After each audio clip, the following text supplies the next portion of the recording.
Hello and welcome to the second series of Podcasts in Brief, brought to you by me, Glyn Jones, Product Manager at Hughes Europe. I'd like to say that as I record this podcast, I'm sitting on a bench opposite a lovely beach of golden sand stretching out in front of me, with the sun setting on the horizon. But in reality, I'm sitting at my desk in my home office, staring at a bank of screens with a big microphone in front of me. Though admittedly, I do still have the beautiful sunset, but over the fields rather than the sea. Whatever the location, the wishful thinking one or the reality one, the one thing they have in common is that they are both remote from my company's actual office. Working remotely from your office is nothing new, but less than 5 years ago, working remotely was for most an occasional perk, even a novelty. Fast forward to now, and even though many companies are moving back towards pre-pandemic working practices, it's still a regular occurrence with some individuals working from home full-time, whilst for others they are adopting a hybrid routine. This significant change in working patterns has created a need for robust remote work networking solutions to ensure operations remain seamless even when teams are dispersed. In today's podcast, we'll explore the impact of remote work on network infrastructure, identifying what digital challenges it has created, and what essential networking solutions are available to ensure your business continues to run smoothly. It's often assumed that remote work came about because of the pandemic, and if we hadn't all been in lockdown for months at a time, we would have all continued to commute to and from a place of work to do our job. Whilst it is true that the pandemic accelerated our change in working habits, only 4.7% of UK employees worked from home in 2019, we were already undergoing a digital revolution where remote work networking solutions were being developed to facilitate this work from home protocol.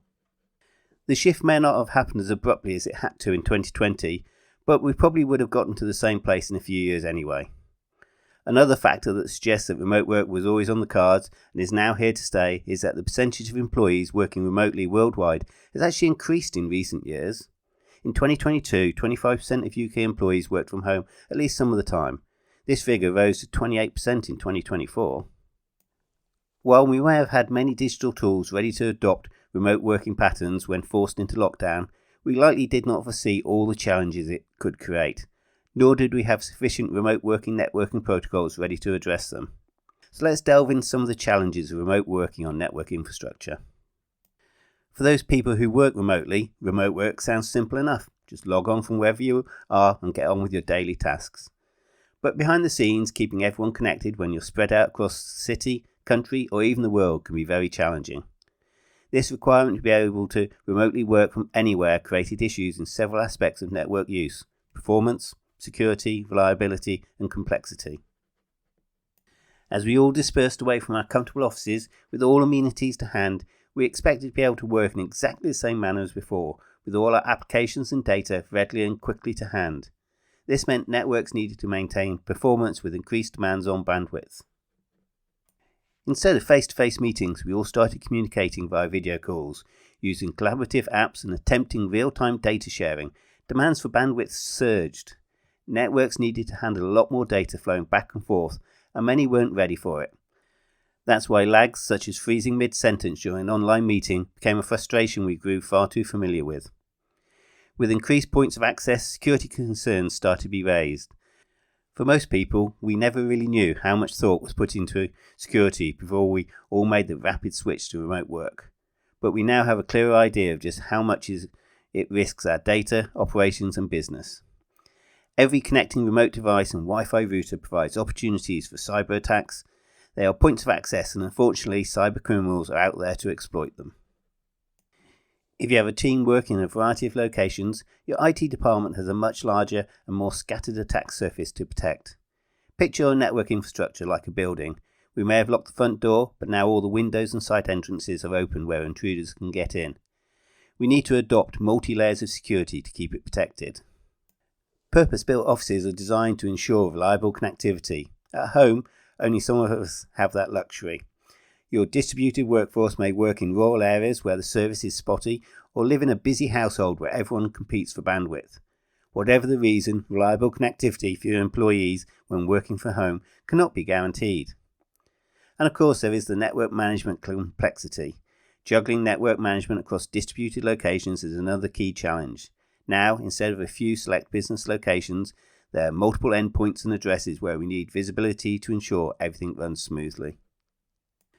With workforce flexibility, the network dynamics are changing on a regular basis. To maintain network performance and troubleshoot, IT teams often need new tools and even training. Thankfully, there are a variety of remote work networking solutions available to tackle these challenges. Let's look at how key technologies and protocols are used in 3 fundamental ways to help keep your remote teams connected, secure, and productive. First, network optimization. If we put network optimization tools in place, you can then ensure your bandwidth is being used where it's needed most.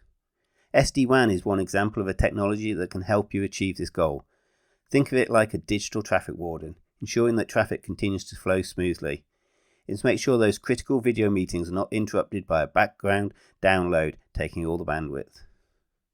Secondly, we need to use enhanced security solutions. VPNs have been around for some time, and while they can protect your activity, newer strategies like Zero Trust Network Access, ZTNA, provide the next level security that remote work requires. With a trust no one approach, Zero Trust verifies every access request, no matter who or where it comes from. And thirdly, while it may not be obvious to the users, for the IT team it's all about managing this dispersed user base and doing it seamlessly. Cloud-managed networking is another way to ensure your remote team can work efficiently and without a hiccup. It allows all network activity to be monitored and managed from a single central platform in the cloud. There's no need to be on site, and most adjustments can be made remotely and in real time.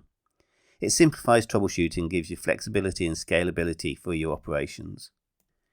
Remote working in some form or other is here to stay, and it's reshaping how we connect, communicate and collaborate.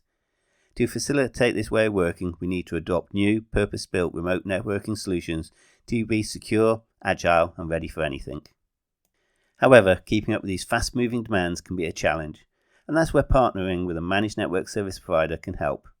They can help evolve your network infrastructure for remote working effortlessly. With a proactive, future-focused approach, we can bring solutions that support your activity today and offer scalability and flexibility for whatever tomorrow brings. The next podcast, Next Generation Network, the fusion of AI and networking, will be out soon. Do subscribe or follow me on your podcast platform of choice to be notified when it comes out. Thank you for listening and do enjoy the rest of your day.